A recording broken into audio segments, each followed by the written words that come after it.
welcome back to your award-winning feel-good breakfast show. We're going to milk it for all it's worth today, so please allow us. We still are reveling in the win that happened this past weekend. But another thing that I absolutely love advocating for and pushing is Women for Women. And yes, I absolutely need to get into this conversation because the WomenIN Festival 2024 is set to be a landmark event, bringing together women from diverse industries to really champion leadership, empowerment, and also networking. That strategic network that Graham always talks about is absolutely vital. And joining us today is Naz Fredericks Maharaj, WomenIN Portfolio Director, who is at the forefront of this transformative festival, alongside Janine George, Chief Product and Marketing Officer for Carol Boyce Functional Art. And she'll be a speaker at the event as well. But I think we got to give these ladies a feel-good welcome. Absolutely love it when there's more female energy in the space. I'm like, yes. Give it to me, give it to me. Welcome, ladies. How are you today? We are good, Carissa. How are you? No, I'm good. Listen, you're looking so good in this outfit, Naz. We're going to talk about it. We're going to talk about it. We're going to get into it in just a little bit. But you are, of course, the portfolio director at WomenIN, or WIN, as you said, you like to abbreviate it. So tell me what inspired this festival. What really was the motivator behind it?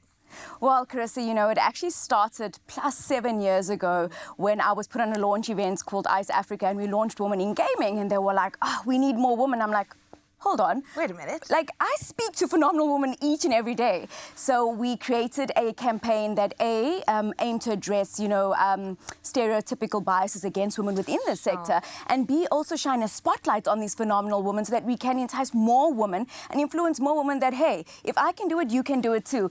And from there, it just spiraled out. We then launched Women in Energy, Women in Mining, Women in the Green Economy, Women in Mobility, Women in Retail, Women in Tech, Women in CX, and the list goes on. And, you know, our CEO, Mr. David Ashton, was like, Naz, you know, I think we need to bring all of these phenomenal women together because together we have a louder voice, right?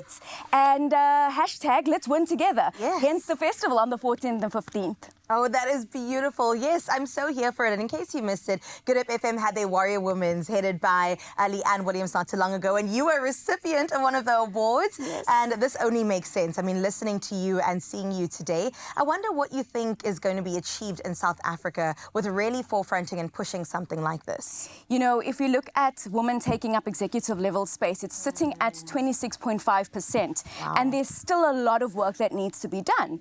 And we need to work together to do this. And one of the key values for the WomenIN Festival and one of the key objectives is that we want to come together and break down silos and work together, because together we have a louder voice, we roar, right? And that is what one of the initiatives that we aim to achieve and objectives. So, you know, coming together, breaking down silos and collaborating. You know, there are so many women that are doing phenomenal work. So, hey, the WomenIN platform is a platform where we will celebrate you, where we will advocate for your work, where we will amplify your work, but we will also connect you with other phenomenal women so we can be stronger together.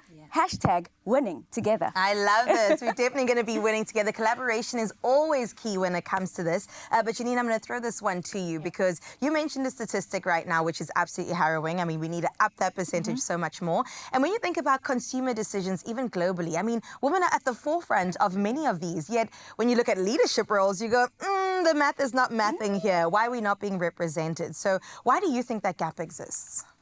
Sure. I think it comes back decades and centuries ago. Yeah. You know, we're talking about males who were the breadwinners. We're talking about roles where they left the house and, you know, women were at home with children, taking care of families.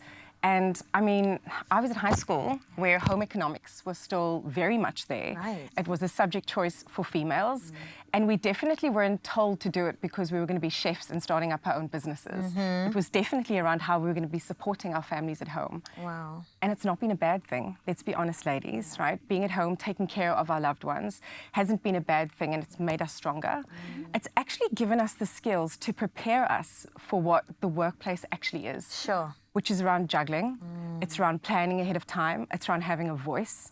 And it's about being resilient and strong. So for me, I think the gap is there because it's usually been opened up to the males. It's been jobs, especially in industries that Naz has mentioned, right? I come from engineering. I'm a mechanical engineer. I was the first mechanical engineer that started in my first job. And whilst things have changed over the last 2.5 decades, I still think it's hard for some women to do those jobs. Absolutely. It just doesn't come into a thought process. I'm going to leave. high school and take on something where I'm going to get dirty and ugly. Yeah. But there are opportunities that are out there. It's industry specific, Clarissa. Definitely we're seeing some places where females like education, we've got teachers, we're finding the medical field opening up now to a lot more doctors. And I think retail's pretty good, but there are other industries out there like financial services, mining, energy, where I think maybe females just need to go, I can do the role and empower themselves to put them at the forefront of looking at those opportunities. Wow. And representation matters. So the more people see this happening, the more it's going to continue happening as well. Okay. With a bit of time we have left, the festival, let's talk details. Yes. Where can people get tickets? Who is this for? How can they support? How can they come and celebrate? Well, the festival is for everybody, for both male and female. That's why strategically we've been very intentional about, integrating influential male voices into the discussion, because they need to know the challenges that we face so that they can go back and actually advocate for change and influence change. So the festival is happening the 14th and 15th in the Silo District in Cape Town. You can get tickets on www.wearewomenin.com as well as via Quicket. And the tickets are still available. We do have a few left. So if I were the audience that are watching, I would go and grab them. It's going to be a 2-day festival. It's going to be transformative. It's going to be inspirational. It is going to be one of a kind. And it definitely is going to bring strong cross-sector collaboration. And while we do that, we are going to champion women and we are going to inspire sustainable impact and change. Oh, sustainable impact and change. You had me at that. Absolutely love it, because we're doing this for the long haul, for the next generation, for legacy, in fact, for other women, of course, that are going to come on after us. Janine, Leslie, thank you so much for being here. This has been absolutely great. And of course, get your tickets. A few left, just a handful. And we want to see you there at the Silo District, 14th and 15th? 14th and 15th of November.